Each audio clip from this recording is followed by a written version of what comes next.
La la la la la la la la la la la la la.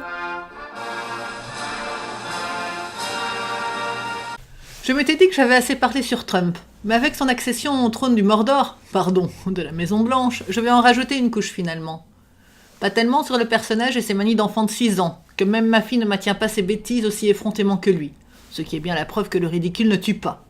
Ni de ses décisions déjà prises, comme cette loi interdisant le financement d'une ONG internationale pro-avortement, ou la nomination d'un juge totalement opposé à celui-ci à la Cour suprême, visant dans un court à moyen terme la disparition du droit à l'avortement.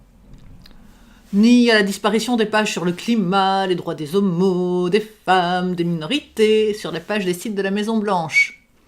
Bref, si tu as une femme lesbienne et étrangère, il ne fera pas bon vivre aux USA ces prochaines années. Oui, je sais, je caricature. Je ne parlerai pas non plus des relations tendues qu'il a commencé à entretenir avec la Chine, notamment à propos d'îles disputées dans les eaux internationales. Non, ce qui m'interpelle le plus, ce sont ses mensonges, ou ceux de son attaché de presse. Non, c'est pas vrai, on était créé beaucoup. C'est les journalistes qui sont des vilains menteurs à la solde de l'international, même qu'ils auront à s'expliquer devant nous, ces êtres les plus malhonnêtes de la Terre, scande son responsable de campagne, devant le fait qu'il y avait plus de gens présents à l'investiture d'Obama que de Trump. Le fait qu'il y ait plus de gens, surtout des femmes, à manifester contre lui, que de personnes présentes à son intronisation, ça passe à la trappe. La manipulation par la Maison-Blanche est très visible. Pour le moment. Le schisme entre médias classiquement pro- ou antidémocrates, ce qui peut entacher leur réputation, est fort en avant aussi, ce dont le politique n'hésitera pas à jouer m'est avis. Et ça présage des jours assez sombres pour la suite.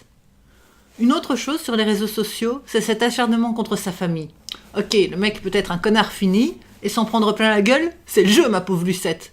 Mais que sa femme Mélania soit autant sous le feu des projecteurs, la traitant tour à tour d'arriviste, de victime ou autre, ça me gêne déjà plus. Que son fils de 10 ans bordel, soit traité d'autiste ou de reflet de son père parce qu'il baille pendant l'investiture ou joue avec sa nièce, ça me met hors de moi. Le seul truc sur lequel on pourrait jaser, c'est son prénom, Baron. Pour le reste, ça reste un gamin qui n'a rien à voir avec la politique de son père. Se moquer de lui revient à être aussi con que Trump. Bon, en même temps, à voir ce à quoi ressemble le commentateur moyen des réseaux sociaux, ce n'est guère étonnant, comme réaction et comme président. Pendant ce temps-là, on vote les primaires de gauche en France, et là aussi, on y va de son petit scandale. Gonfler les chiffres pour ne pas reconnaître que cette première primaire n'a pas fait bouger les foules est bien sûr la meilleure idée à avoir. La transparence, Osef, la confiance des électeurs envers la gauche, des gens capables de voter Valls ne méritent pas mieux.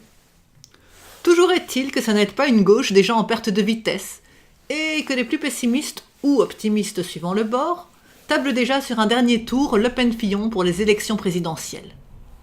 Heureusement, il reste le temps froid d'hiver et les risques de neige pour faire la conversation.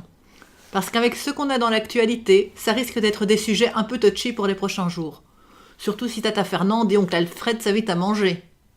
La semaine prochaine, si tu es sage, je te parlerai certainement des soldes, du temps qui passe et se ressemble, et du fait que l'humanité ne semble jamais apprendre de ses erreurs.